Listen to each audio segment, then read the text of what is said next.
This is the Lone Crater YouTube. We hope this video helps. In this video, I will explain how to play Pokémon Sword and Shield on Yuzu Android. First, ensure your device meets the minimum requirements, typically a powerful processor and at least 6 GB of RAM for smooth performance. Next, download the Yuzu Emulator application for Android from its official website or a reputable app store. Install the application, granting any necessary permissions for it to function correctly on your mobile device. This initial setup is crucial for a stable gaming experience. Once Yuzu is installed, you will need the game files for Pokémon Sword or Shield.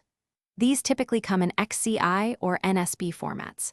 You also require the latest production keys and firmware files, which are essential for the emulator to decrypt and run the games. Place these files into the designated folders within Yuzu's directory on your Android device. Ensuring all files are correctly located is a vital step before proceeding to configuration. Now, let's optimize Yuzu's settings for the best gameplay experience. Navigate to the emulator's settings menu. Here, you can adjust resolution, rendering accuracy, and other graphical options. For many devices, setting the resolution to 1x or 1.5x native can offer a good balance. Experiment with different settings like asynchronous GPU emulation and CPU accuracy to find what works best for your specific Android phone or tablet. With Yuzu configured and your game files in place, you are ready to launch Pokémon Sword or Shield. Open the Yuzu application and your game should appear in the library.